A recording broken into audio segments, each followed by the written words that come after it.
Hello दोस्तों, आज की कहानी है अधूरा प्यार। अगर ये कहानी आपको पसंद आए तो प्लीज़ मेरे चैनल को सब्सक्राइब जरूर करिए। बात उन दिनों की है जब राघव 12वीं क्लास पास करके कॉलेज में पढ़ने गया था।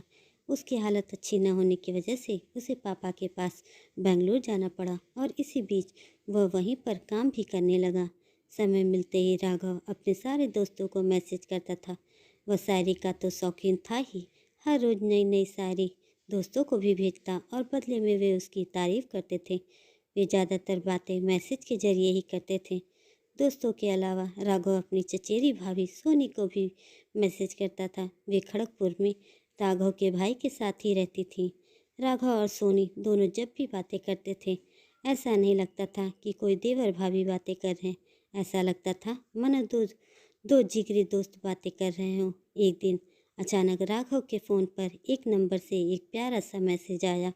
वह मैसेज पढ़कर बहुत खुश हो गया, लेकिन अगले ही पल वह हैरान रह गया, क्योंकि जब उस नए नंबर पर उसने फ़ोन किया तो फ़ोन का जवाब नहीं मिल सका।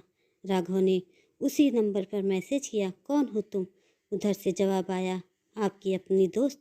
राघव ने नाम पूछा तो उसने बताया नहीं। फिर कभी का मैसेज लिख दिया।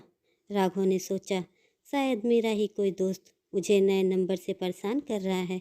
रात को राघव ने उस नंबर पर फ़ोन किया। एक लड़की ने फ़ोन उठाया और जैसे ही वह हेलो बोली, राघव के रोंगटे खड़े हो गए। राघव ने हकलाते हुए पूछा, कौन हो तुम? मेरा नंबर तुम्हें किसने दिया?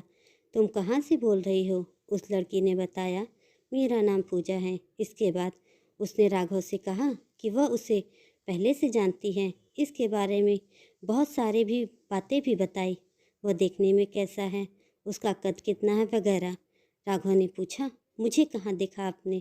उस लड़की ने कहा, 4 महीने पहले मुजफ्फरपुर रेलवे स्टेशन पर देखा था, तभी से नंबर ढूंढ रही हूँ। राघव चौंक गया, क्योंकि ठीक 4 महीने पहले वह अपनी मौसी को छोड़ने वहाँ गया था।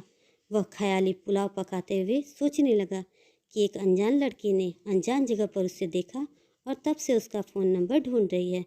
पहले तो वह अनजान था, पर जब राघव दोस्ती के नाते अब उससे बातें करने लगा। कुछ ही दिन हुए थे राघव और उस लड़की की दोस्ती को कि इसी बीच उसका एक मैसेज आया, जिसमें लिखा था, मुझे माफ़ कर देना, मैं नहीं चाहती कि हमारी दोस्ती की शुरुआत झूठ से हो।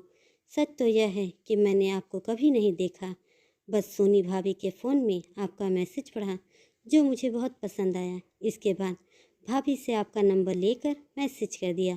मैंने सोचा कि अगर आपको पहले ही सब बता देती तो आपके बारे में इतना कुछ जानने का मौका न मिलता। इस झूठ के लिए मुझे माफ़ कर देना और मेरी दोस्ती को स्वीकार करना। यह मैसेज पढ़कर राघव को थोड़ा गुस्सा तो आया, पर जब उसने दोस्तों से इस बारे में बात की तो वे भी उसकी तारीफ़ के पुल बांधने लगे।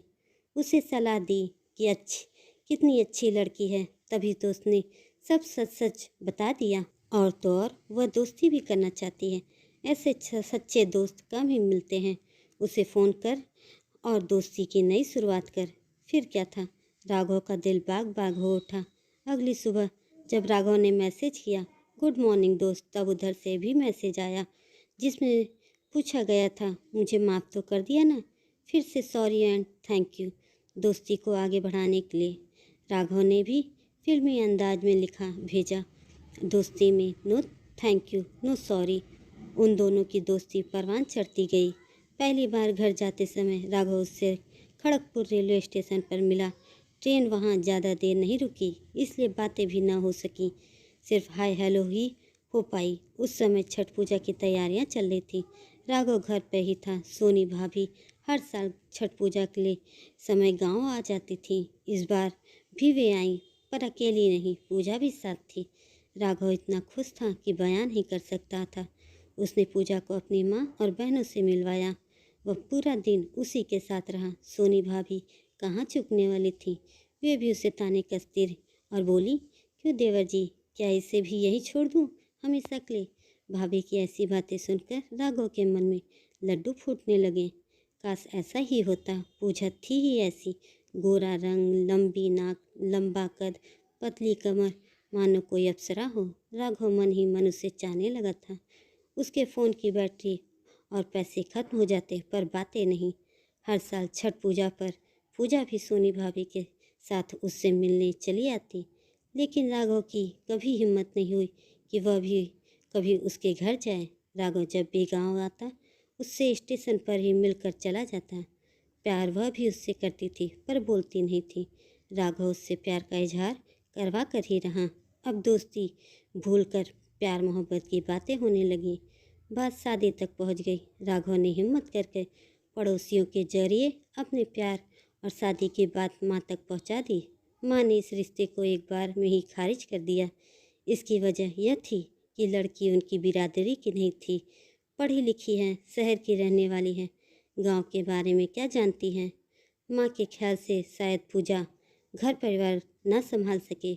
उनको ऐसी लड़की चाहिए थी जो घर को संभाल सके।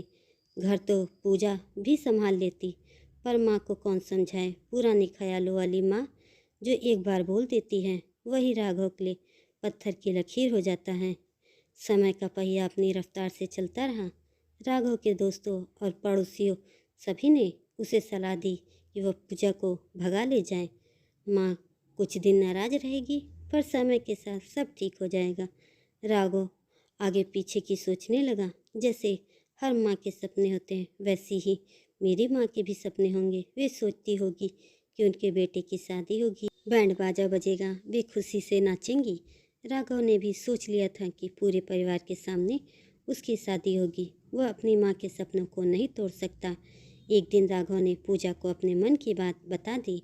वह सुनकर रोने लगी। रोया तो वह भी बहुत था। कुछ सोचकर पूजा ने कहा, आपकी शादी किसी से भी हो, पर आप हमेशा खुश रहना। माँ का दिल कभी मत तोड़ना। आप वहीं शादी कीजिएगा जहाँ आपकी माँ चाहे, लेकिन जब तक हम दोनों में से किसी एक की भी शादी नहीं होती तब तक हम दोस्ती के नाते बातें तो कर सकते हैं।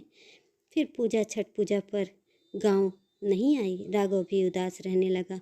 उन दोनों ने क्या क्या सपने देखे थे कि शादी होगी, शादी के बाद घर पर ही वह कोई काम करेगा। पूजा बच्चों को ट्यूशन पढ़ाएगी और वह दुकान चलाएगा। कहते हैं ना कि आदमी जो सोचता है वह हमेशा पूरा होता है। नहीं, बल्कि सच में सोचा हुआ काम कभी नहीं पूरा होता। जो राघव ने सोचा था वह सब तो अधूरा ही रह गया। अक्सर हमारे दोस्त जिंदगी में भी ऐसा ही होता है, लेकिन हमें हार नहीं मानना चाहिए और आगे बढ़ते रहना चाहिए। दोस्तों, ये कहानी आपको कैसी लगी कमेंट करके ज़रूर बताइए, और ऐसे ही अन्य कहानियों के लिए मेरे चैनल को लाइक शेयर और सब्सक्राइब ज़रूर करें। धन्यवाद।